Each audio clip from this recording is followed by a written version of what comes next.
আরে তোকে যদি মনে করে তাড়াবো, কাগজ থাকার পরেও তোকে তাড়িয়ে দেবে, তুই কিচ্ছু করতে পারবি না। কেন? তোদের কোনো রাজ পাওয়ার নেই। তাই যাদের হাতে পাওয়ার তারা কেউ তোদের নয়। না মমতা তোদের, না মোদি তোদের, কেউ তোদের নয়। একদম সাফ ভাষাই বলে দিয়ে গেলাম। জানার পরেও তাকে যদি কেউ সাপোর্ট করে, সহযোগিতা করে, তাকে যদি কেউ সাথ দেয়, সে ইসলাম থেকে বেরিয়ে যাবে। না করে একে আবার ভোট দিয়ে শক্তিশালী করছো, যাতে করে আরো কিছু হারাম খাইয়ে মুসলমানদেরকে কাফের বানায়। অতএব এই কাফেরের যে সাথ দেবে সে বেটাও কাফের হবে। কথা বুঝছেন না? বোঝেন না? তুই রাজনীতি করছিস, করকে যা বাবা। মানুষের রুজি রুটি, কারবার, ব্যবসা বাণিজ্যের কথা বলবি। আমি আসবো, হুজুর মানুষ, জলসা করবো, চলে যাব। তুই রাজনীতির নামে যদি আমাদের ঈমান লুটতে চাস, তাহলে আমার কি দায়িত্ব নয় জাতিকে জাগানো? কথা বলছে না তো? এজন্য আমি বলেছি, তুমি আমাদের ট্যাক্সের পয়সায় দীঘায় মন্দির করতে পারো, আর আমার মসজিদের জন্য লড়তে গেলে তুমি বলবে দিল্লি চলে যাও। তাহলে অন্যায় করছে না নাই করছে? এর বিরুদ্ধে হাত দিয়ে লড়া দরকার আছে না নাই? যদি হাতে না পারো মুখ দিয়ে প্রতিবাদের দরকার আছে না নাই? যদি মুখ দিয়ে না পারো অন্তর থেকে ঘৃণার দরকার আছে না নাই? তা না করে যদি কেউ একে ভোট দেয়, তার ঈমান আছে? আমি এটাই বলেছি। কেন একে ভোট দিচ্ছ তুমি? এ শক্তিশালী হয়ে ও মসজিদ ভাঙবে, এ আমাদেরকে বেড়া দেবে, আন্দোলন করা যাবে না। শুনছেন না? আর রাজ্য সরকার যদি বলে যে ওর বিরুদ্ধে আন্দোলন আমার রাজ্যে করা যাবে না, কেন আমার দাদা হয়, দিল্লি চলে যাও, এখানে আন্দোলন করলে সব থেকে বড় দুশ্মন আমি হব। তাহলে এ মসজিদ মাদ্রাসার দুশ্মন না দুশ্মন নয়? এই জোরে বলে। তাহলে মসজিদ ভাঙবে ও, এ বলবে রুখতে পারবি না। কথা বুঝছেন তো নাকি? যদি রুখতে যাস, সব থেকে বড় দুশ্মন আমি তোর হব। তাহলে আমার মসজিদের দুশ্মনের বিরুদ্ধে লড়বো, দুশ্মন এ হচ্ছে আমার। তাহলে এ মসজিদের বন্ধু না দুশ্মন? তো মসজিদের যে দুশ্মন হয় তাকে মানে না, আলাদা কথা। অনেক অন্য ধর্মের ভাই মসজিদ মানে না, কিন্তু মসজিদের দুশ্মন নয়। শুনছেন না? শোনেন। ইসলাম মানে না, কিন্তু ইসলামের বিরুদ্ধেও বলে না। মানুষ হিসেবে একে অপরে মিশবে, কারবার করবে, রাজনীতি করবে, সব করবে, মানুষে মানুষে মিশা যায়। মমতাকে আল্লাহ বলছে, নির্মল মাঝি মমতাকে বলছে এটা আমাদের আল্লাহ। মানে কি হচ্ছে আমার ইসলামটাকে নিয়ে? তোরা রাজনীতি করছিস, করবি যা, আলাদা বিষয়। কিন্তু তুমি রাজনীতির নামে আমার ধর্মকে খিল্লি করবে, ধর্মকে মিটাবার চেষ্টা করবে, তাহলে কথা বলতে হবে। আমার দেশের কেন্দ্র সরকার ওয়াকফ কালা কানুন তৈরি করে আমার ইসলামকে মিটাতে চাইছে। নিশ্চয়ই আমরা এ বিষয়ে খবর রাখি না? রাখি না? এটা আওয়াজ দিয়ে বলুন। আজকে 2025 এখনো চলছে। এবছরে একটা আইন তৈরি করেছে ওয়াকফ কালা কানুন, সংবিধান বিরোধী, ইসলাম বিরোধী। এই আইনকে মানি না শুধু বললে হবে না, এই আইনকে বন্ধ করিয়ে মসজিদ মাদ্রাসা ইসলামের সম্পদকে বাঁচাবার জন্য জান মাল উৎসর্গ যদি আমরা করতে পারি, এর বিনিময়ে হাসতে হাসতে আল্লাহর নাজাত জান্নাত পাওয়া যাবে। জোরে বলুন সুবহানাল্লাহ। আরে মরণ তো একদিন হবে। কবে হবে? যেদিন লিখা আছে সেদিনই হবে। ঘরের মধ্যে দৌড় দিয়ে বসে থাকলো, মরণ সেদিনই হবে। আর বাইরে বেরিয়ে খালিদ বিন ওলীদের মতো 125টা লড়াইয়ের ময়দানে গিয়ে পুরো শরীরে ক্ষত বিক্ষত করেছে, তারপরও শহীদ হয়নি, বিছানায় শুয়ে মরণের দিনেই ইন্তেকাল করেছে। জোরে বলুন সুবহানাল্লাহ। কিন্তু আজ এসআইআর এর ভয়ে ওয়াকফ আন্দোলনটাই ভুলে গেছে। বন্ধ হয়েছে না? এসব তো পরিকল্পনা। ওয়াকফ আন্দোলন হলো পৃথিবী ব্যাপী আন্দোলন, ইন্টারন্যাশনাল আন্দোলন। এসআইআরটা যদি রাষ্ট্রীয়ভাবে করে, এর আগেও হয়েছে, এখনো হবে, নাম সংযোজন নাম সংশোধন, মারা গেছে কাটা যাবে, 5 জায়গায় নাম 4 জায়গায় কাটা যাবে, 1 জায়গায় থাকবে। বিবাহ হয়েছে বাপের বাড়ির নাম বাদ যাবে, স্বামীর বাড়ির নাম থাকবে। কথা বুঝে আসছে তো? এটা হলো এসআইআর। এর বাইরে গিয়ে যদি বলো যে কাউকে ইচ্ছা করে নাম বাদ দেবে, অর্থাৎ মুসলমানকে তো টার্গেট করছে, শুনছি ঠিক তো নাকি? তুমি বলো, তুমি এটা যদি তোমার নাম ইচ্ছা করে বাদ দেবে বলে, তুমি কি করবে? তোমার কি করার আছে বলো? তুমি পেরেছিলে তোমার 500 বছরের প্রমাণ হওয়া বাবরিকে বাঁচাতে? যে বাবরি সুপ্রিম কোর্টে প্রমাণ হলো ওখানে মসজিদ ছিল, ওখানে অন্য কোন ধর্মের ধাঁচা নিচুই ছিল না, ওখানে নামাজ হতো, ওখানে মসজিদ ছিল, প্রমাণ হয়েছে সবকিছু সুপ্রিম কোর্টে, তারপরও তুমি কি তোমার মসজিদকে বাঁচাতে পেরেছো? তাহলে তোমার মতে একটা সাধারণ মুসলমানের নাম যদি জোর করে বাদ দিয়ে দেয়, কাগজ নিয়েই কি করবে তুমি? কাগজ খুঁজছো, কাগজ নিয়েই কি করবে বলো? তাহলে বাঁচাবার মালিক কে? মারার মালিক কে? তাহলে সেই আল্লাহর দিকে তো আমাদেরকে রুজু হওয়া দরকার। চলো, আল্লাহ আছে, আল্লাহ আছে, সে সব ছেড়ে দিয়ে এখন কাগজ খুঁজছে, আমার কি হবে, আমার কি হবে?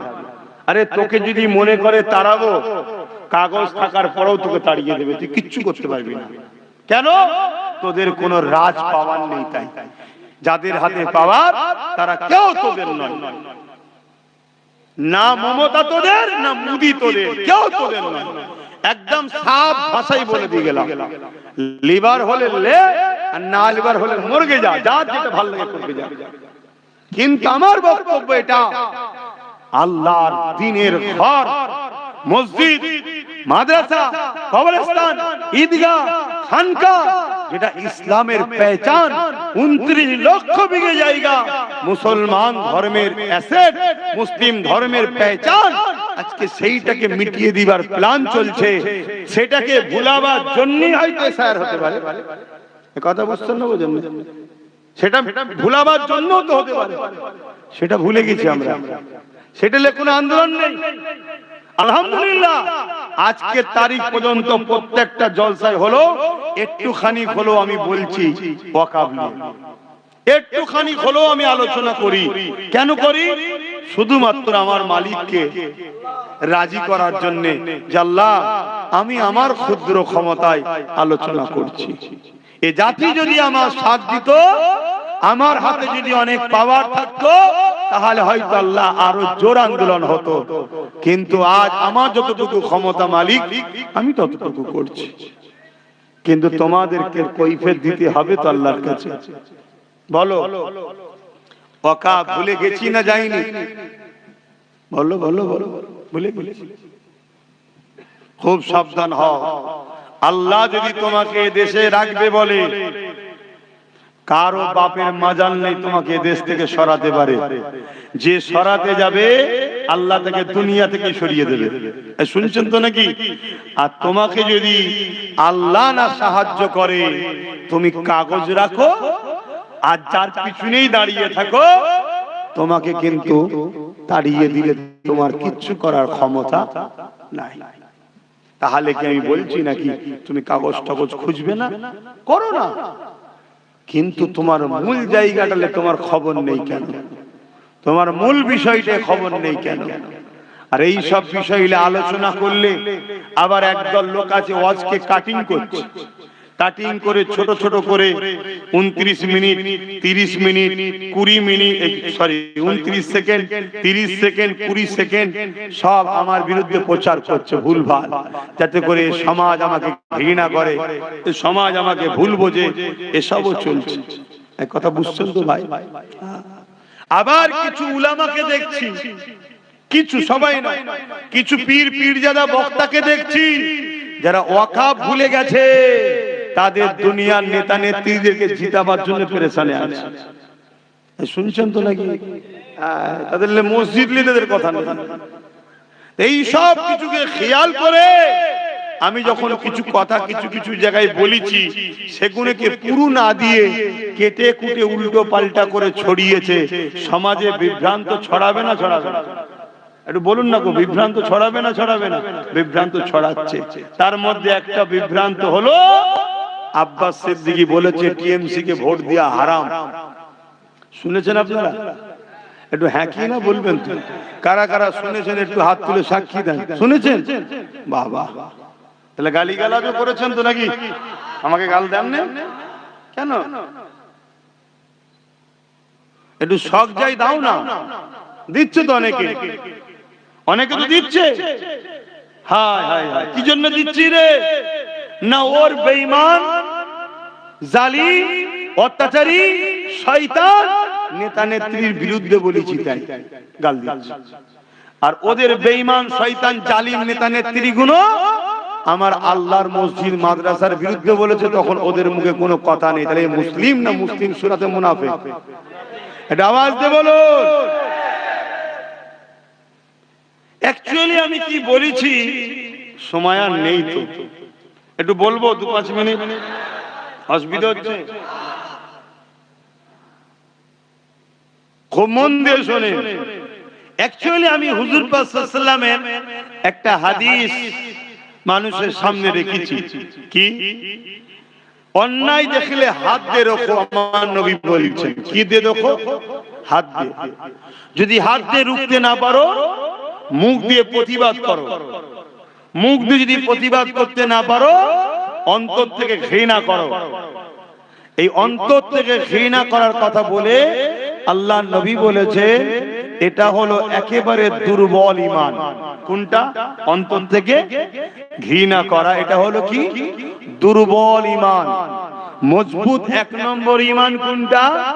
হাত দিয়ে প্রতিবাদ করা, হাত দিয়ে রুকা অন্যায়কে। 2 নম্বর ঈমান কোনটা? মুখ দিয়ে প্রতিবাদ করা। দুর্বল ঈমান কোনটা? অন্তর থেকে ঘৃণা করা। যদি অন্তর থেকেও ঘৃণা না করতে পারে তারপরে আর কোনো ঈমানের স্তর নেই। শুনছেন? এটা বলে আমি বলেছি কেন্দ্রের জালিম সরকার সংখ্যাগরিষ্ঠতা দেখিয়ে ওয়াকাফ কালা কানুন তৈরি করেছে। মসজিদ, মাদ্রাসা, কবরস্থান, ঈদগাহ, খানকা এগুলোকে প্রমোটিং করে বড় বড় কর্পোরেটদের হাতে তুলে দেবে, বিক্রি করে দেবে। এটা যে কেন্দ্র সরকার করতে চাইছে এটা ন্যায় না অন্যায়? এটা আওয়াজ দিয়ে বলবেন সবাই। অন্যায়। রাসূল কি বললেন? অন্যায় দেখলে হাত দিয়ে রোখো। তাহলে এই অন্যায়কে রুকার জন্য হাত দিয়ে রুখতে হবে না হবে না? ধরুন কোন মুসলমান হাত দিয়ে রুখতে পারলো না, দুর্বল, তাহলে মুখ দিয়ে প্রতিবাদ করতে হবে। ধরুন মুখ দিয়েও প্রতিবাদ করতে পারলো না, দুর্বল, তাহলে অন্তর থেকে ঘৃণা তো করতে হবে। তা না করে যদি কোন মুসলমান এই কেন্দ্রের জালিম সরকারকে ভোট দেয় তার কি ঈমান থাকবে? আমি এটা বলেছি প্রথমে, বলে দ্বিতীয় বলেছি কি এই মসজিদ মাদ্রাসার জন্য আন্দোলন করব কেন্দ্র সরকারের বিরুদ্ধে। কার বিরুদ্ধে? জোরে বলুন। কারণ আইনটা ও করেছে, ওর বিরুদ্ধে আন্দোলন করব। আর রাজ্য সরকার যদি বলে যে ওর বিরুদ্ধে আন্দোলন আমার রাজ্যে করা যাবে না, কেন আমার দাদা হয়, দিল্লি চলে যাও, এখানে আন্দোলন করলে সব থেকে বড় দুশ্মন আমি হব। তাহলে এ মসজিদ মাদ্রাসার দুশ্মন না দুশ্মন নয়? এই জোরে বলে। তাহলে মসজিদ ভাঙবে ও, এ বলবে রুখতে পারবি না। কথা বুঝছেন তো নাকি? যদি রুখতে যাস সব থেকে বড় দুশ্মন আমি তোর হব। তাহলে আমার মসজিদের দুশ্মনের বিরুদ্ধে লড়বো, দুশ্মন এ হচ্ছে আমার। তাহলে এ মসজিদের বন্ধু না দুশ্মন? তো মসজিদের যে দুশ্মন হয় তাকে মানে না, আলাদা কথা। অনেক অন্য ধর্মের ভাই মসজিদ মানে না কিন্তু মসজিদের দুশ্মন নয়। শুনছেন না? শোনেন। ইসলাম মানে না কিন্তু ইসলামের বিরুদ্ধেও বলে না। মানুষ হিসাবে একে অপরে মিশবে, কারবার করবে, রাজনীতি করবে, সব করবে, মানুষে মানুষে মিশা যায়। কিন্তু তুমি মানো না শুধু তা নয়, তুমি আমাদের ট্যাক্সের পয়সায় দীঘায় মন্দির করতে পারো, আর আমার মসজিদের জন্য লড়তে গেলে তুমি বলবে দিল্লি চলে যাও। তাহলে অন্যায় করছে না নাই করছে? এর বিরুদ্ধে হাত দিয়ে লড়া দরকার আছে না নাই?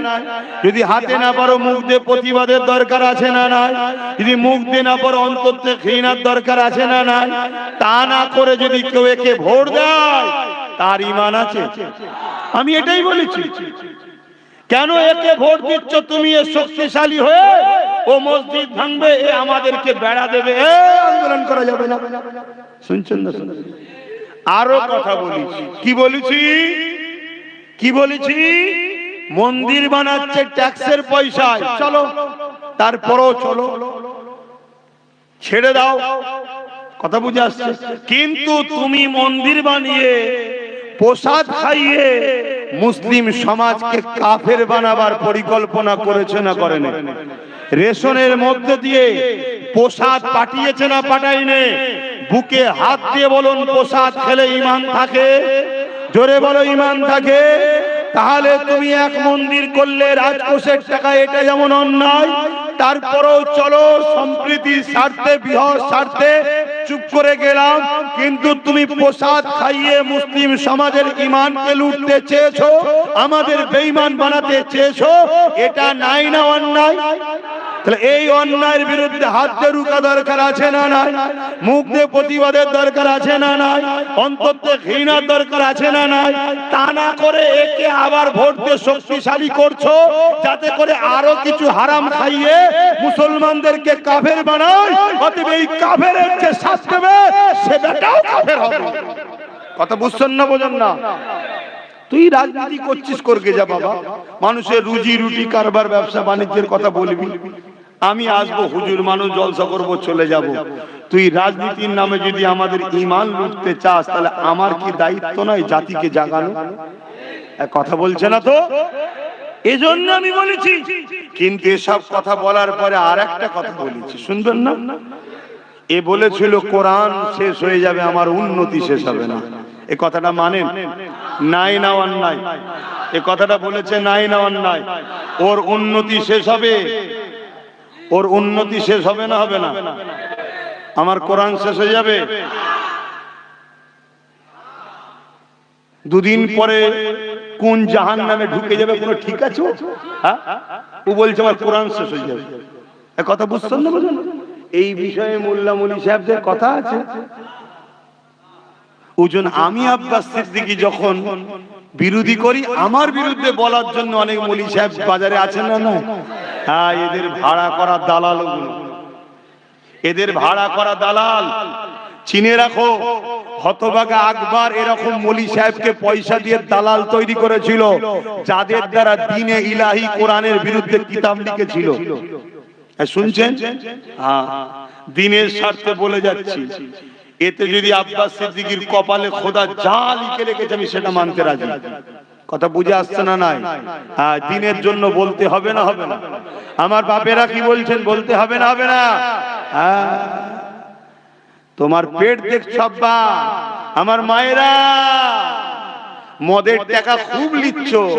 হ্যাঁ, মদ বিক্রি করার টাকা দিচ্ছে বাড়ি বাড়ি, ওই টাকায় তুমি ছেলেকে খাওয়াচ্ছ। মনে রেখে দিও, তোমার ছেলে এত বিস্ফোরা হবে, একটু বড় হতে দাও না, চুলের মুঠি ধরে পিটবে। তুমি কত তাবিজ করবে মা? কোন তাবিজ কাজে লাগবে না। কেন? গোড়াই গন্ডগোল করে ফেলেছে। শুনছেন তো নাকি? না গায়ে লাগছে সব? এখনো সময় আছে, তওবা করো। এবারে এসব বলার পরে একটা কথা বলেছি, কি যদি কেউ বলো যে এ মিস করে বলে ফেলেছে, এটা স্লিপ হয়ে গেছে, শুনছেন তো নাকি? এটা ভুল করে বলে ফেলেছে, যদি কেউ বলে, শুনছেন তো নাকি? আমি তখন এটাও বলেছি, তাহলে একে ক্ষমা চাইতে বলো, একে বলো যে আমার ওটা বলা ভুল হয়েছে, তোমরা আন্দোলন করো, কিন্তু রাস্তা বন্ধ করো না। কেন? আমার বাংলায় যাতে মানুষ চলতে পারে। হ্যাঁ, বলার অধিকার আছে, তার রাজ্য সে দেখবে না, সে দায়িত্ব আছে। কিন্তু দিল্লি চলে যাও বললি তুই, মানে দাদাগিরি মস্তান হয়ে গেছি না? ক্ষমতা খুব। হ্যাঁ, শোন, এখানে অনেকে ছিল, আমরা সরে যেতে না রাস্তার কুকুরও তাকে চিনতে পারে না। এক কথা ভুল বলছি? বিগত দিন অনেকে বলেছিল অনেক কিছু, আমরা যেই পাশ থেকে সরে গেছি মুচুট খেয়ে গুজুরে পড়ে গেছে, গার্ডও চলে গেছে, আর রাস্তায় গেলে কোনো কুকুরও দেখেনি যে আমাদের মুখ্যমন্ত্রী এসছে রে, কেউ বলেনি। কথা ভুল বলছি? আমাদের ভোট নেবে আর আমাদেরকে দিল্লি দেখাবে, এটা অন্যায় হচ্ছে না? নাই হচ্ছে। এরপরও আমি বলেছি যদিও ক্ষমা চেয়ে তাহলে আমি বলবো না ক্ষমা চেয়েছে। যতদিন না ক্ষমা চাইবে, আল্লাহ যতদিন আমায় বলাবে আমি বলবো। কারো যদি আপত্তি হয় সেই মুসলমানকে বলবো কলেমায় রুদ্ধ কবুর পরে নতুন করে মুসলমান হন। তোর কাছে বেঈমান নেতা আগে, ইসলামের দুশমন আগে, তোর কাছে কোরআন দিন আগে নয়। তুই এত নিকৃষ্ট হয়ে গেলি, তওবা কর, কলেমা পড়। কোন মুসলমান যদি এর পক্ষে থাকে তার ঈমান থাকবে না। শুনছেন তো নাকি? হ্যাঁ, যদি ক্ষমা চেয়ে এলাই তাহলে ভিন্ন বিষয়, রুজি রুটি কারবারের ব্যাপার, দুনিয়াদারি ব্যাপার চল বাবা, ওটা তোর যা যাকে ভালো লাগে নিয়ে করবে যা, তখন অন্য জায়গায় আসবে যে যার দলের হয়ে প্রচার করবে। কিন্তু এ তো আমার দিনকে মিটাতে চাইছে। ও হলো প্রকাশ্য দুশমন, এ হলো বন্ধু সেজে দুশমন। এ কথা বুঝছেন? এজন্য আমার বলার দায়িত্ব আছে না নাই? একটু হ্যাঁ কি না বলে। তাই তো আমি বলছি, কে কে বলছেন বলার দায়িত্ব আছে একটু হাত তুলে সাক্ষী দেন তো দেখি। আল্লাহকে দেখে লম্বা করে হাত তুলে। আশপাশে দেখেন কেউ হাত তুলতে বাকি আছে কি? দেখেন দেখেন কেউ বাকি আছে কি? লম্বা করে হাত তুলে। কেউ বাকি নেই তো? যদি কেউ বাকি থাকে তাকে শুধু চিনে রাখবেন, তার সাথে বিরোধী করবেন না, তাকে চিনে রাখবেন শুধু যে আমাদের কোরআনের পক্ষে নয়। ব্যাস, মিটে গেল। কথা বুঝে আসছে না? নাই তো ভাইয়ের আমার, এইটাকে আবার কাটিং করেছে একদল মুনাফিক। কাটিং করে কোন একটা বুজুর্গ ব্যক্তির ওয়াজের সঙ্গে আমারটা সেটিং করেছে। কোন একজন বুজুর্গ ব্যক্তি তিনি কোনদিন বলেছিলেন একে সাপোর্ট করার কথা। শুনছেন তো নাকি? সেটা বলেছিল কখন? আজ থেকে 10 বছর আগে। কত বছর আগে?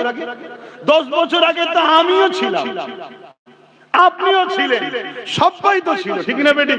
আচ্ছা বলুন তো ভাই, আজকে আপনি আমাকে সালাম দিলে উত্তর দেবো না? কালকে যদি আপনি ইসলাম থেকে বেরিয়ে যান, আপনার সাথে সালাম কালাম হবে? 10 বছর আগে বলেছিল নাকি দিল্লি চলে যাও? 10 বছর আগে ওই দুর্গাপুরে বোলডোজার দিয়ে মাদ্রাসা ভেঙেছিল। 10 বছর আগে রাজ্য সরকার বলেছিল যে রাস্তার কুকুরকে খাবার দেবো, কুকুরের বাচ্চাকে, মাদ্রাসার বাচ্চাদেরকে মিড ডে মিল দেবো না, বলেছিল। 10 বছর আগে বলেছিল কোরআন শেষ হয়ে যাবে। 10 বছর আগে বলেছিল কোন একজন এমএলএ মমতাকে আল্লাহ বলছে, নির্মল মাঝি মমতাকে বলছে এটা আমাদের আল্লাহ। মানে কি হচ্ছে আমার ইসলামটাকে নিয়ে? তোরা রাজনীতি করছিস, করবি যা, আলাদা বিষয়, কিন্তু তুমি রাজনীতির নামে আমার ধর্মকে খিল্লি করবে, ধর্মকে মিটাবার চেষ্টা করবে, তাহলে কথা বলতে হবে। কি বলতে হবে না? হবে না? হ্যাঁ, মনে রেখে দিও, আল্লাহ দিনের জন্য একটা গরিবের নওয়াজি যথেষ্ট, আল্লাহ দিনের জন্য একটা ফারুকে আজমি যথেষ্ট, আল্লাহ দিনের জন্য একটা আবু বকর সিদ্দিকী যথেষ্ট, আল্লাহ দিনের জন্য কাকে আল্লাহ বেঁচে নেবে সে জানে, একটা মুজাহিদি যথেষ্ট। কিন্তু মনে রাখবে, বাকি যারা কমসে কম অন্তর থেকেও যদি ঘৃণা করো আলাদা কথা, তা না করে যদি ক্ষমতায় আনার জন্য সাপোর্ট করো গোপনে গোপনে, কেউ না জানুক, আল্লাহ জানছে না জানে না, তুমি জবাব দেবে আল্লাহর কাছে, মনে রাখবে। এবারে ওই একটা বুজুর্গ ব্যক্তির কথা আমার সঙ্গে জুড়েছে, তাহলে ইনি কি হবে? আবার অনেকে বলছে এ কথা বললে তাহলে সবাই তো বেঈমান হয়ে গেল। কেন? সবাই যখন দিয়েছিল তখন তো এই কথা বলেনি, এখন বলছে। এখন কেউ একা দেয় কি? দেখ না, যে যে দেবে সে বেঈমান। অসুবিধা কি আছে? পীর বলে ফতোয়া কি আলাদা নাকি? মুফতি বলে ফতোয়া আলাদা নাকি? মাওলানা বলে ফতোয়া কি আলাদা নাকি? নবীর হাদিস কেটে দাও। আল্লাহ নবী মিশকাত শরীফের হাদিসে বলছে, কেউ জালিম জানার পরেও তাকে যদি কেউ সাপোর্ট করে, সহযোগিতা করে, তাকে যদি কেউ সাথ দেয়, সে ইসলাম থেকে বেরিয়ে যাবে। শুনছেন না? শুনেন। তো সব থেকে বড় জুলুম কোনটা? ইসলামের বিরোধী করা না? সব থেকে বড় জুলুম কি ইসলামের বিরুদ্ধে কথা বলা না? কোরআনের বিরুদ্ধে কথা বলা কি সব থেকে বড় জুলুম নয়? তাহলে এত বড় জালিম জানার পরও, খুন খারাপই তো অগেত করছে, এত কিছু জানার পরও তুমি যদি সাথ দাও মিশকাত শরীফের হাদিস রাসূলের, ইসলাম থেকে বেরিয়ে যাবে। এক কথা বুঝছেন না? বোঝেন না? এবার এইটা আমি কি ঘরে ঘরে বুঝাচ্ছি না মাইকে? জোরে বলে। এতগুলো সব চোখ বসে আছে, এই যে দেখছেন না, এরা আবার কোটি লোকের কাছে পৌঁছাবে, এদের কাজ কোটি কোটি লোকের কাছে চলে যাবে, তাই তো নাকি? তা আব্বাস সিদ্দিকী যদি ভুল বলে থাকে, তোমরা যারা ভাড়াটিয়া মৌলী সাহেব আছো, তাহলে একজন ব্রিকেটের মাঠে বসা হোক না ডিবেটে। আমার ভালোবাসার মানুষগুলো জানবে আব্বাস সিদ্দিকী ভুল বলেছে, আমার থেকে সরে যাবে, এরা তোর তো উপকার হবে, বসা না। শুনছেন তো নাকি? আর যদি বলেন যে না, তাহলে বাপ ডাল মে কুছ কালা হ্যায়, ডাল মে কুছ কালা হ্যায়। আসো, বিগত দিন মসজিদ ছিল, মাদ্রাসা ছিল, দান করেছি স্পেনে। হাজার হাজার মসজিদ এখন সিনেমা হল নাই অফিস আদালত হয়ে গেছে, দান করবেন নাকি? তাহলে বিগত দিন তুমি ভালো ছিলে, বলেছিলে ভালো কাজ করব, মানুষ বিশ্বাস করে দুহাতে তোমার সাথ দিয়েছে, ওটা ছিল ভিন্ন বিষয়। আজ যখন তোমার মুখোশটা বেরিয়ে পড়েছে, অরিজিনাল অন্য রাজ্যে বিজেপি যা করছে, তুমি বাংলাতে ইশারায় তোমার রাজ্যে থানার মধ্যে মুসলমান মরছে, তোমার রাজ্যে ওবিসি তৈরি করে মুসলিম জাতির মেরুদণ্ডকে তুমি ভেঙে দিলে, তোমার রাজ্যে আনিস খানকে মেরে দেওয়া হচ্ছে, তোমার রাজ্যে তামান্না বিজেপির খগেন মুর্মু মার খেলো। তাহলে তোমাদের মিলটা কত বুঝতে পারছো তো নাকি? রাজ্যে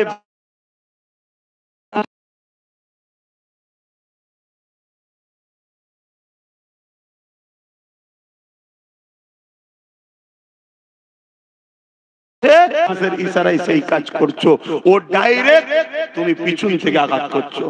ডাইরেক্ট আঘাতের থেকে পিছনের দুশমন খতরনাক বেশি। নবী বলছে বেশি ভয়ঙ্কর। প্রকাশ্য দুশমন যতই থাক, মুনাফিক সবচেয়ে বড় ক্ষতিকারক। হযরতে সালাউদ্দিন আইবি 12 লক্ষ খাজা সেনা নিয়ে 4 লক্ষর মোকাবেলায় লড়াই করেছিল। করার পরে সালাউদ্দিন আইবি ঘরে এসে মন খারাপ করে বসে আছে। সবাই জিজ্ঞেস করছে, হুজুর আপনার মন খারাপ কেন? আপনি কি খুশি নয় মসজিদে আকসা উদ্ধার হয়েছে? সালাউদ্দিন আইবি বলছেন, খুশি তো জানি, কিন্তু আমাদের মধ্যে কিছু গাদ্দার আছে, এদেরকে যদি বিচার না করা যায় মসজিদে আকসা আবার চলে যাবে। সালাউদ্দিন আইবি একটা গোয়েন্দা টিম তৈরি করলেন, তাদেরকে মসজিদে পাঠালেন, মক্তবে পাঠালেন, খানকায় পাঠালেন, কথা বুঝে আসছে, মাদ্রাসায় পাঠালেন। কেন না? এখানেই গোপন দুশমন থাকে। শুনছেন তো নাকি? 3000 আলেম উলামাকে সালাউদ্দিন আইবি নিজে হাতে করে কতল করেছে। তারা কারা? সুরাতে সকলে মুসলমান মাওলানা, ভেতরে সব ছিল ইহুদিদের চট।